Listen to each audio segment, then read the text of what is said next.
Hi everyone, welcome to the Be Kind Online campaign podcast. My name is Janelle Tan, the advocacy lead of NYAWA. So in case you don't know, NYAWA is a mental health NGO founded in April 2021, and we focus on youth empowerment in mental health policy making, public awareness raising on mental health via creative arts, and also provision of mental health services.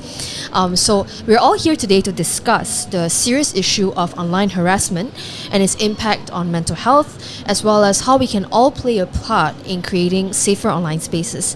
And here with me are two very, very important guests and also two persons I know from my advocacy journey. One of them is Ain Husniza, to my right, women and children's rights activist, Make School a Safer Place movement, and also executive director of Pocket of Pink. And furthest to my right is Nalisa Alia Amin, who is influencer, model, and body acceptance advocate. So welcome, ladies. Okay, so without further ado, we'll just proceed to start. So I'll proceed with the first question. Online harassment can affect anyone who is vocal online, and both of you, would have experienced this. Can you each briefly share, your story of what you went through, and when it happened to you, how it affected you at the time? Any one of you can start first. Me. So my first experience of cyberbullying, a major cyberbullying, was around 2017, 2018 on X, formerly known as Twitter.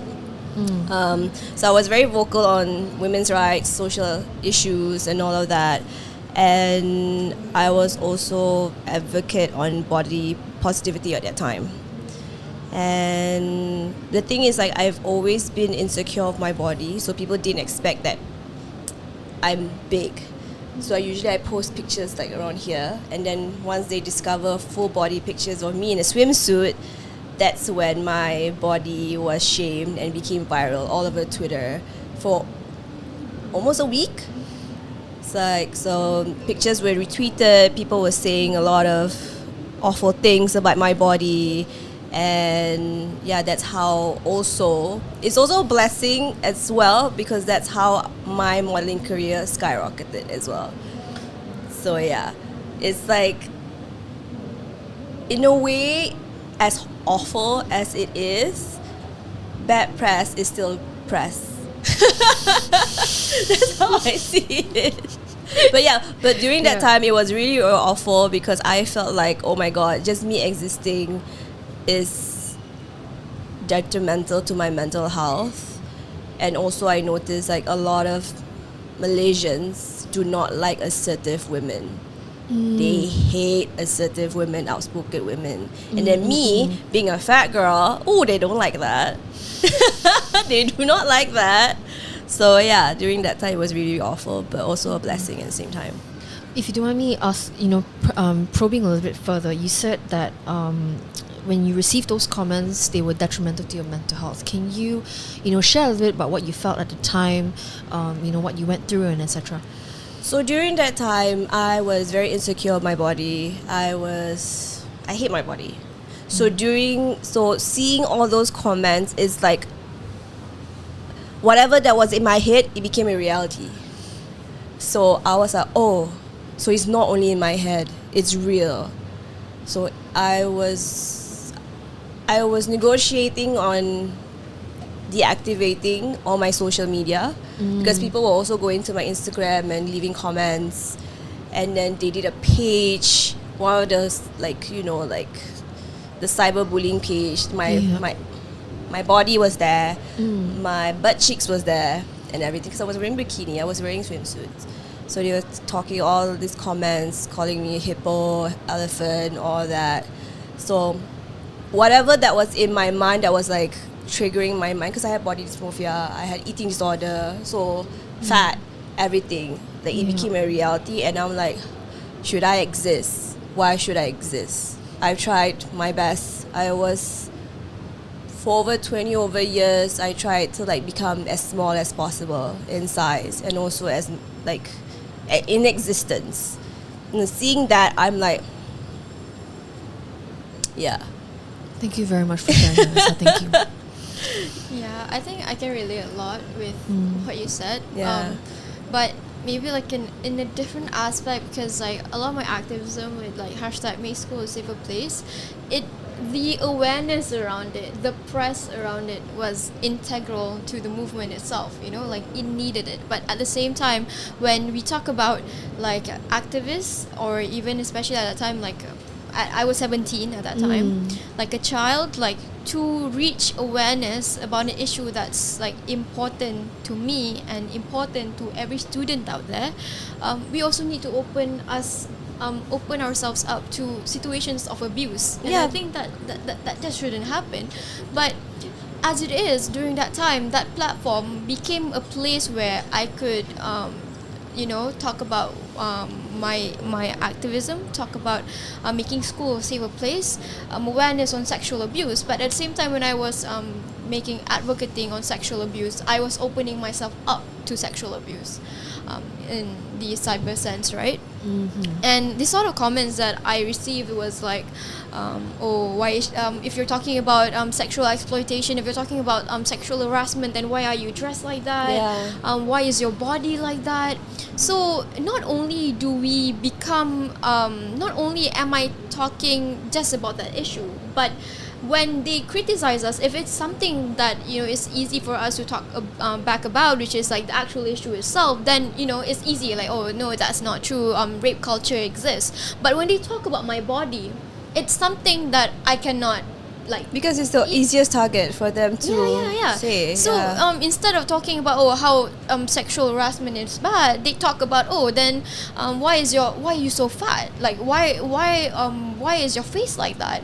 Why is your hair like that? So I think that at that point of time, I really think that it was hard for me to sort of like break that pattern of argument, right? Because every single time I try to talk about sexual abuse happening in schools, about what happened to me and my friends, sexual abuse by teachers, then it becomes hard, because all that I get back is that, then why is your body like that, right? So it really at that point of time, actually, that experience made me have body dysmorphia.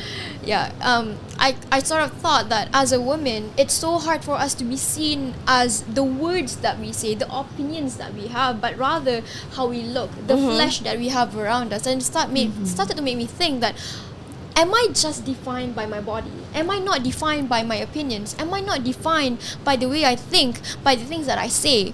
So it really caused like a sort of like shamefulness in myself that I never saw in myself before. And you were a kid. You were a kid. And you were very young as well back then. It's like there was this one picture that Malaysia Kini uploaded of me, and during that time I was wearing this like red sweater. And they said that, is she actually 17? She looks like a mother of 7. And then for some reason in Malaysia Kini, because they're a newspaper site, right? So they had like the comments, some ads that said, dijual sekarang, on sale now. So one of the comments said that, why Malaysia Kini did that? Are you saying this Ain is on sale? Is she selling herself? Like, but it was in Malay, so you know that it's much more vulgar lah. Jual Ain ke? Jual diri sendiri ke? Like that. So and I never wore that red sweater again. Right. So I would say that it really, I think it's not just that sometimes we think that, like this self-hatred comes from inside of ourselves, but it's actually what society has been telling us to feel. Like even at that time, I was plus sized, but I didn't care. Like I was a kid, like, but they told me to care about it. So that's the experience that I'd have. Amidst all this negativity online, after knowing the experiences of the both of you and having spoken to you both as well, I do know generally that you guys have good support systems, which I'm sure we know that it's a very, very important factor, right? Can you share with us, what role did your support systems play in helping you or in supporting you to get through this? Can be friends, family, and etc. Friends, definitely. Friends, because they know where I'm coming from and they've seen my work and they see who I truly am and what I fight for. And in a way, one of my best friends, she had to like sit me down and be like, if you quit now, and all those fighting is gone to waste.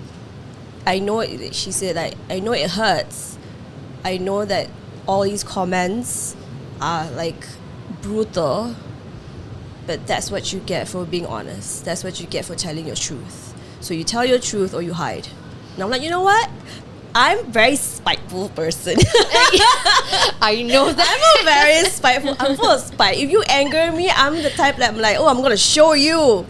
So I'm like, you know what? Yeah. Screw them. They don't know me. I don't know them. I'm gonna do me. So yeah, that's how I'm like. So your friends is basically, They give me tough love. Yeah, They're like, yeah. you better buck up or hide. I'm like, okay.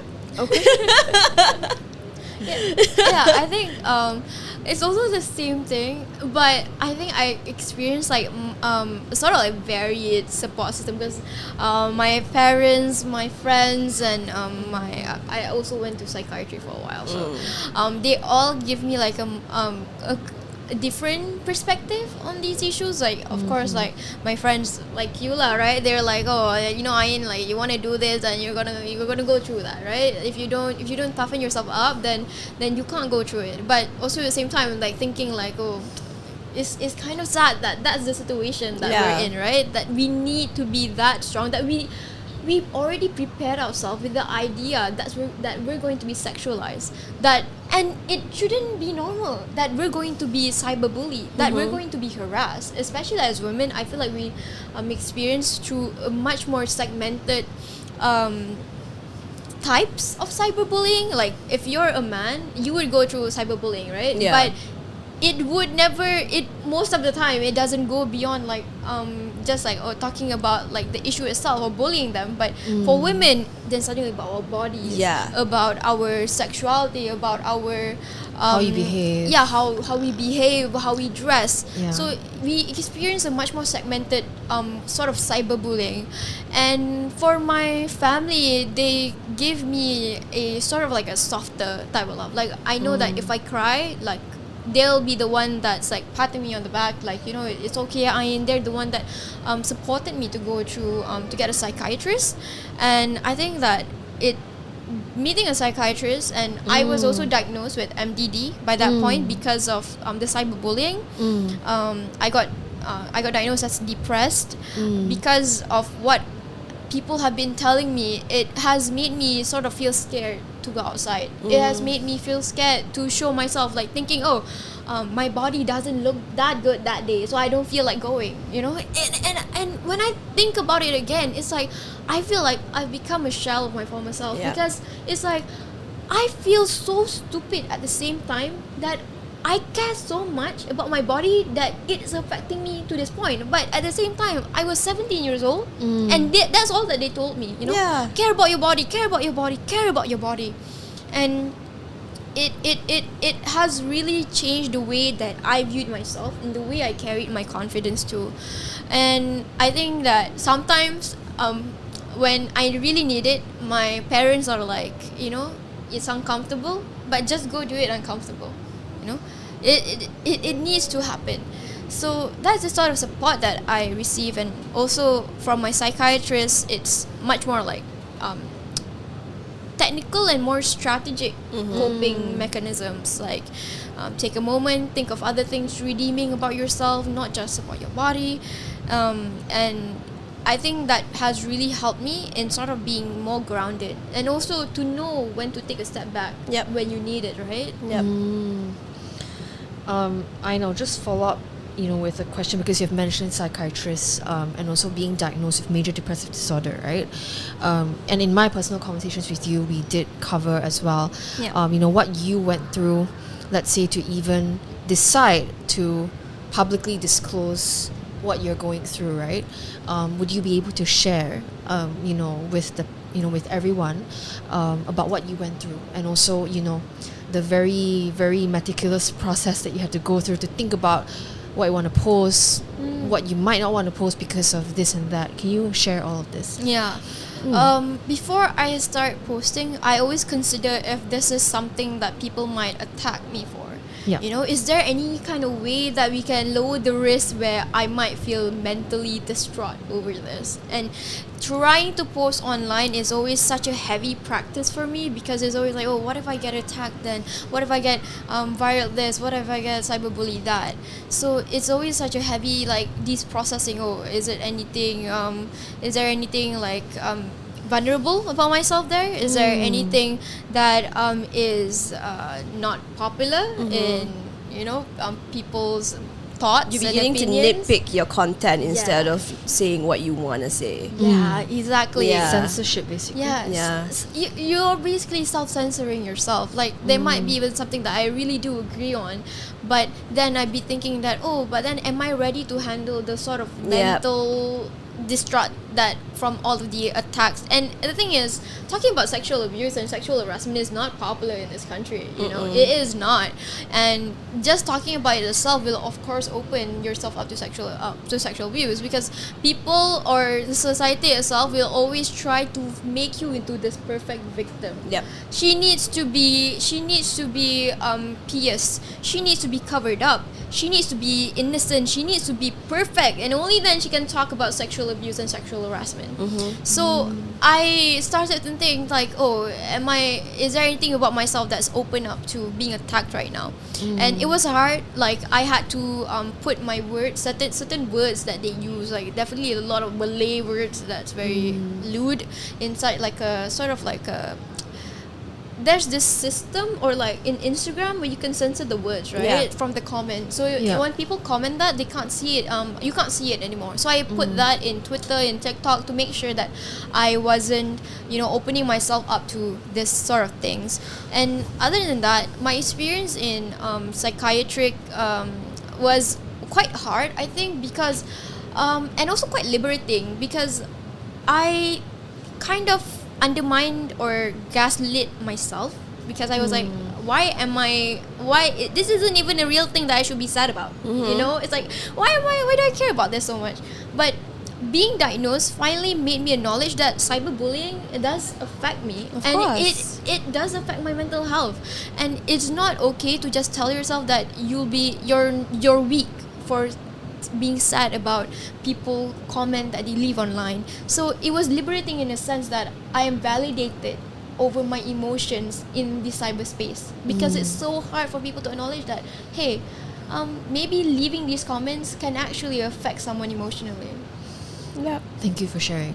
Nalisa, what about your experiences, in, let's say, if you have experienced it, self-censorship when you do decide to post or even speak about the issues? Definitely. Go ahead. Feel free to share. And also how you've managed to, turn it into something to really, turn into a narrative that really empowers you. I mean, the beginning of the part where people started to notice me, of course, I self-censored myself, because I'm like, I don't want to go through that again. I don't want to be, because during that time, social media was part of my career. No matter how much people say, oh, just turn off the social media. No, I'm making money on it. That's how I make a living. I need to be there. I need to see what my followers are thinking. I need to see what's going on. And it's basically my second home. So I can't, people saying that, oh, just turn it off. It's hard. And I can't block everybody, because there'll be people spouting left, right, and center, new accounts or something, bots or something. But I notice the cyberbullying stops when I don't give them the attention. I do not give them the attention, or the fact that I'm very snarky. I'm very, very snarky when it comes to like clapping back to people. So I so it's, for me, it's like, if you play my insecurity, I'll bite back. I'll go low. I'll go to hell. I'll really go to hell with you. So I also like, in a way, I see people that leave me all these mean comments. I'm like, I kind of psychoanalyze them in a way. Yeah. Oh. Because no, seriously, because Oh. most of them they're Right. they're not what they say they are. So for me, it's like when a person say, "Oh, I'm fat" and all that, I'm like, you too. You too. So what is the issue here? Yeah. Are you projecting? Yeah. Like, please go outside and touch grass. In a way. So in a way, I will go to your profile and be like, "Oh, you are not happy. That's not my problem." Exactly. Like, Yeah.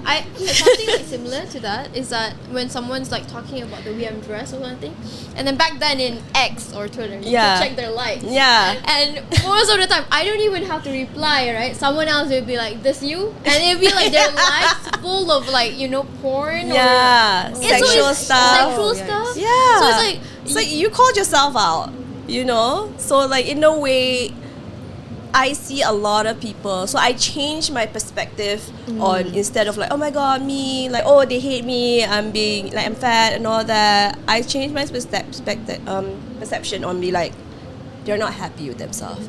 A person that's actually secure with themselves, happy, like confident with themselves, would not spend time writing all these comments and projecting on a stranger.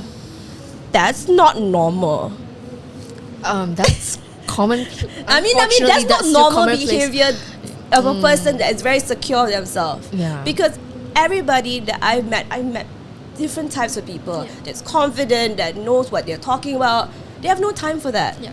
They'll be like, okay, maybe they have a little judgment, be like, okay, they'll scroll away. That's it. But they won't spend time and be like, gemuk lah, na na na na na na. So for me, I'm like, okay.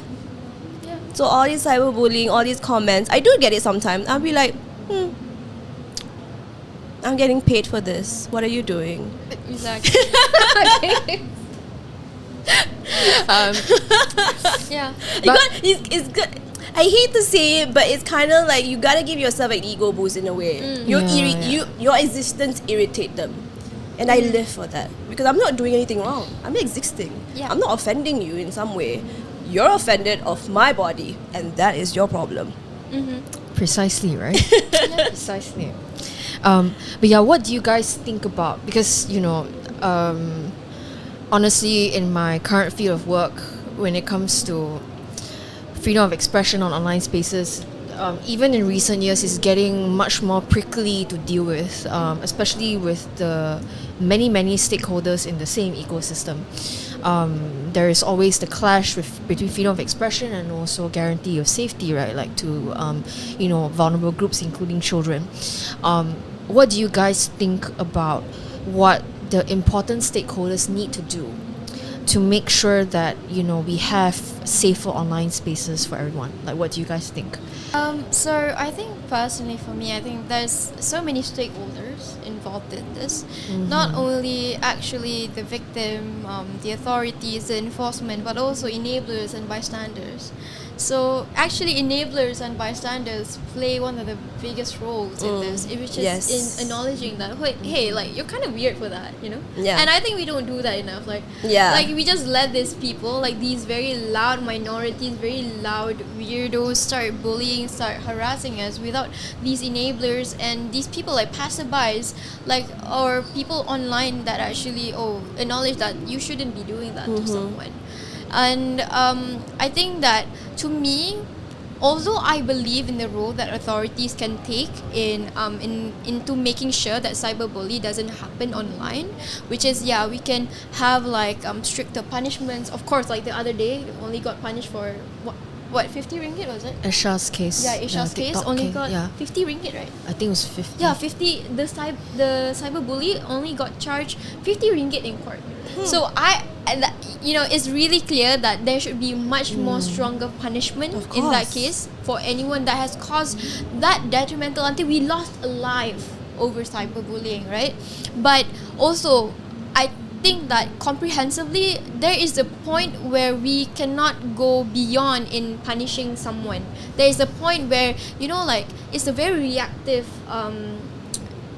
reactive response once somebody has already lost a life. Yeah. Somebody's mental health really. has already been affected. Yeah. So we need to take an intervention sort of approach in which that we take like we have to do programs or maybe like rehabilitation centers for the cyberbullies. Like the perpetrator for Asia's case, like after the punishment, like the RM50, like nothing happened, right? Like absolutely nothing, like gone radio silent. So I think like we should have in some way like bring these people, you know, teach them about how to act more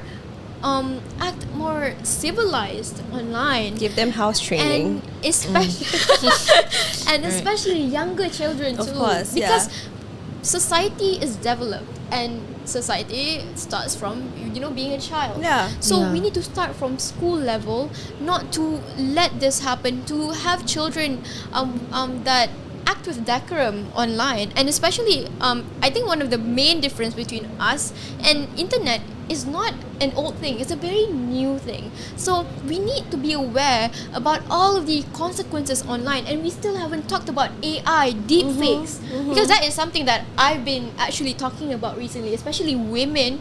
We have to be worried about the consequences Deepfakes of especially. AI, deepfakes. Cyberbullying does not only stop here. It can go forward to, as in like fabricated videos, fabricated pictures, and that can impact someone so much worse, because there comes a point where we can't even differentiate between AI and also the real thing. So definitely it's education, and also intervention. We need to take a more radical approach in making sure that cyberbullying doesn't continue to happen. Yeah, I think government just needs to like step up the notch, because I think they've been sleeping over all this cyberbullying, honestly. They have been largely reactive, at least. I mean, they are, but the thing is the believe. consequence. Like we said, 50 ringgit. Huh? What do you mean? So I can cyberbully a person again and let, you know, another 50 ringgit? There should be a detainment. If you get committed for killing somebody or drinking alcohol or doing drugs, why can't you be detained for cyberbullying somebody else and lead them to a suicide? Yeah. That's a crime itself. Why are you being punished for 50 ringgit? But I feel like even the definition of cyberbullying is so hard for people. And we have not gone there yet. it's very- We've just started to. Yeah. It is like, to me as an activist, I need to consider like the gray area between ensuring that cyberbullying doesn't happen and also ensuring that we still have the freedom of speech. Right? Because even in my experience in TikTok or in Twitter, sometimes I'm not cyberbullying someone. I'm making content about cyberbullying or sexual harassment or sexual abuse. But then my platform gets flagged because they think that I'm the one doing the cyberbullying. I'm the one that's doing the sexual abuse. When in fact, I'm advocating against it. So at that point of time, that barrier to help people not to get cyberbullied is actually used and utilized against activists that might be pushing for the same thing. So it's so hard for us to like somehow like create a clear boundary, and I think that takes a lot of manpower and effort to put into, and especially human touch and not AI to content flag moderation. down the content moderation. We still have some way to go when it comes to making sure that, I guess, content moderation on social media platforms are sensitized to the context, right? That's what you've experienced. Nalisa, I do have one follow-up question to ask of you. You know, especially with your work in body acceptance, because as we know, as what you guys have, you know, highlighted as well, a person's appearance can be the trigger to whether the person is victimized by, you know, cyber harassment, cyberbullying, right? So what do you think, let's say, I mean, even the fashion and beauty industry or, you know, the other people you work with, how do you think they can play that role in, you know, creating, let's say, you know, more inclusive norms, right? You know, towards, you know, body diversity or body acceptance. What do you think they can play? What role they can play? To include more of my How type so? of body in campaigns and everything, in any campaign, whether it be modest wear, whether it be bikinis, lingerie, normal, whatever, to show that, hey, these are women that have, you know, opinions and all of that. These women exist. But the thing is, like, I feel like women like me are easier targets because one, we do not conform to beauty standards. And if I were to say that I've been sexually harassed, one, they'll be like, oh, why are you dressed like that? Two, nobody would harass you. Who would harass you? In a way. So for me, I feel like representation, inclusivity is always, always, always needed because we've been surrounded with so long with this type of body. And let's say, like, if that person is a victim, people will be like, oh yeah, we believe you. Like, it's the angel effect because that's what you see every day. But if a person like me or bigger than me were to say the same thing, they'll be like, no, they'll dismiss it. No, who would harass you? Who would want to catcall you? No way. What about influencers? What role can they play as well? Because they also help in building that ecosystem. They may help to set groundbreaking norms, right? Like what would your call to influencers be? You know, your peers in the same industry. They're doing what they can. They're not as outspoken as me and compared to my other peers that are more to body advocacy and everything because of brands. So the brands have to take the first Brands step forward. Brands also have to take the initiative to like include people of different skin tone, different body types and all of that. A lot of them, like influencers that are around my size, they're not so big on like body advocacy. One, they also fall into that category that they have to be smaller. I see. Because if they get smaller, they get more brands to work for them because the brands only want to see smaller people. That's a very important thing to leave with everyone. But before I end this interview, I do have one final question, and you can keep it as short, as crisp as you wish. What advice would you give to any and everyone out there who are survivors of online harassment but who want to keep their voices strong? Keep on doing it. Fight the fight. I know it's very tiring, but you need to open the doors. Then the kids will follow. I think I really concur with Nalisa, because it's your women, you know. Anything that you do, any fight that you fight for, when you speak for other women.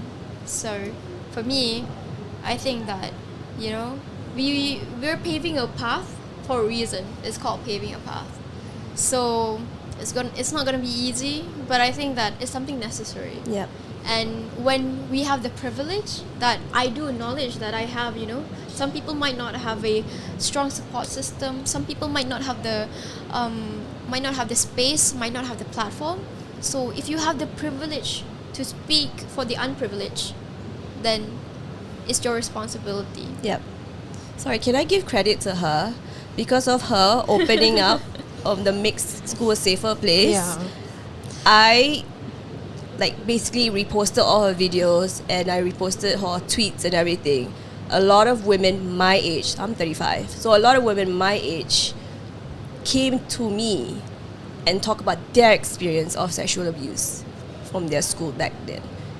I feel So like that's how, like, yeah. it's amazing how one person can open their mouth and then suddenly people be like around my age, people older as well, Yeah. be like, Yeah. oh my god, yeah, I've been sexually harassed as well. Oh, this teacher's been really creepy, yeah, and Yeah. all of that.